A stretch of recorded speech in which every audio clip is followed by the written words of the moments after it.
Hello my people, hope you're doing okay. Welcome to Hanimi's World. Welcome to the channel that inspires you to do agribusiness, a channel that shows you how you can survive in your villages as you are carrying out your agriculture business. So if you're interested in such vlogs, please consider to subscribe and hit that notification bell so that you are aware when I upload more videos. In today's vlog, I'm going to talk about inbreeding in goat farming.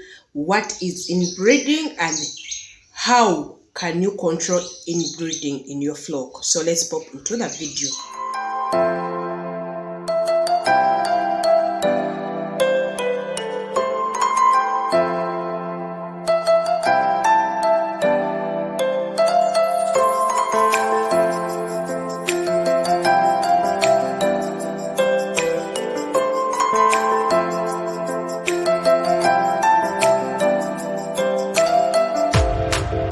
Inbreeding in a simple way is where animals that are blood related mate or cross together so that they give us offsprings.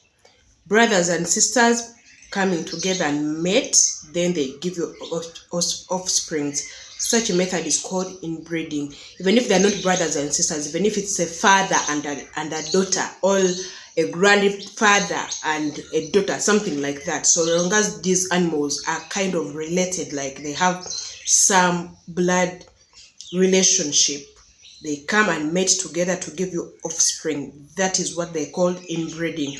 And the following are the way a farmer can really avoid inbreeding. These are the practices you as a goat farmer you can put into place in your goat farming business so that you avoid inbreeding. Practice number one is separate the male from the female. So as you're constructing, as I always tell you in goat farming, I always emphasize the way you construct your animal pen saves you very many things. It saves you many diseases and saves you things like inbreeding. So when you're constructing your goat's pen, you have to put it into consideration of putting a male's den, a female's den or pen, kids' den, name them. So in this we're talking about inbreeding. You can separate the males from the females. So then you know which male to give to which females. So in that way you can control inbreeding. Though I see this one so capable, also made made practically under zero grazing. I don't know whether you get me. These things of separating the flock can really be done so well under zero grazing. But also if you are on free range system, you know how to control. You can do the paddocks. You know how to control your flock. You can always also separate these males if you are willing to feed to browse these goats differently in the paddocks there, outside there, under free range system. You can also separate the males from the females where they sleep. So when they go out there to eat, you separate them when they are also feeding. If you can make that come to pass, then you can practice that.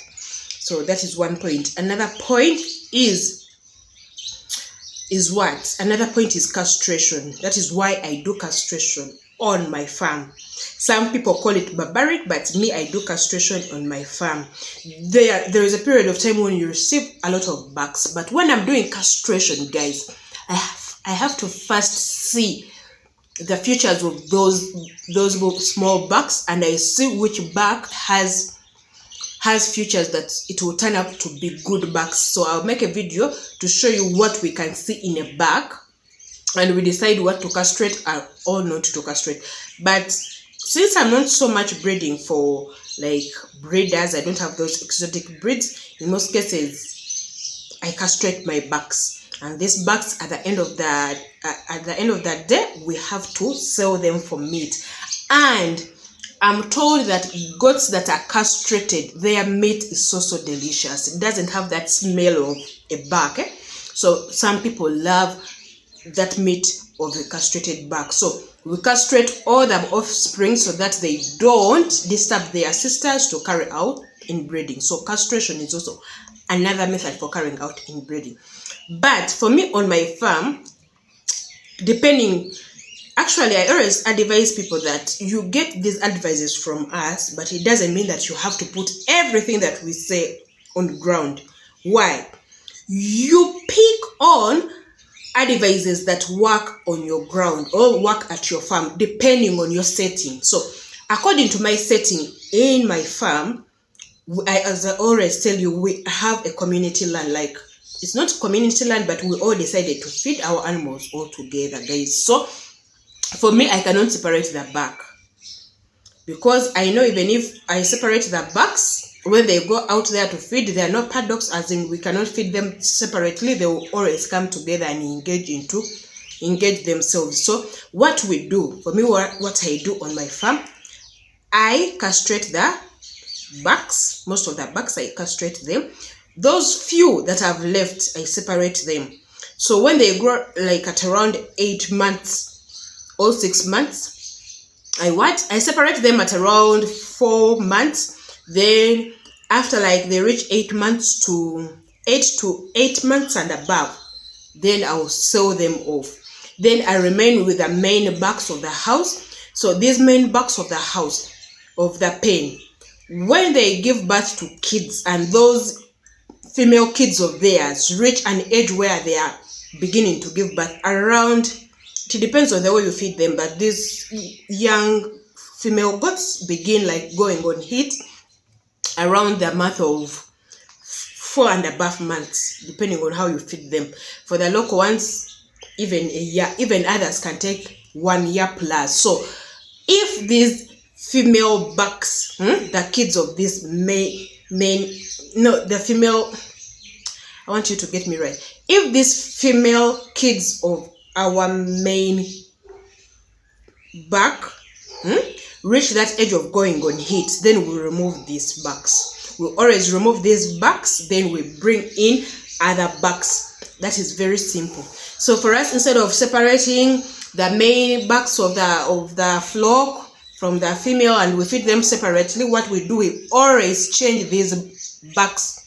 Actually, for us, we cannot stay with the same buck for more than 2 years. No, we always change the bucks. Then we castrate off the offsprings. That is, in summary, we castrate off most of the offsprings. We castrate them. Then we sell them for meat. Then we change always the back. We don't stay with that back for a long period of time. We sell it off, then we use the same money to get other backs and we put them in the flock. This other back is completely not related with this flock.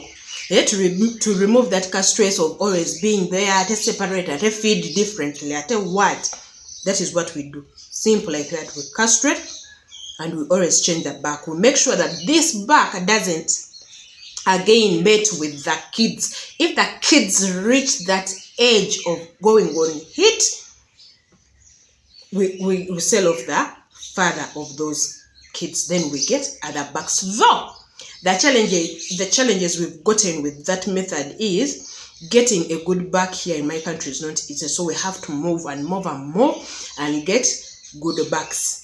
But apart from that, that is how we handle inbreeding on the farm. So guys, thank you for watching. If you've gotten something in this video, please subscribe down below and hit that notification bell so that you are aware when I upload my videos. Guys, thank you for watching Honeymoon's World. Bye bye.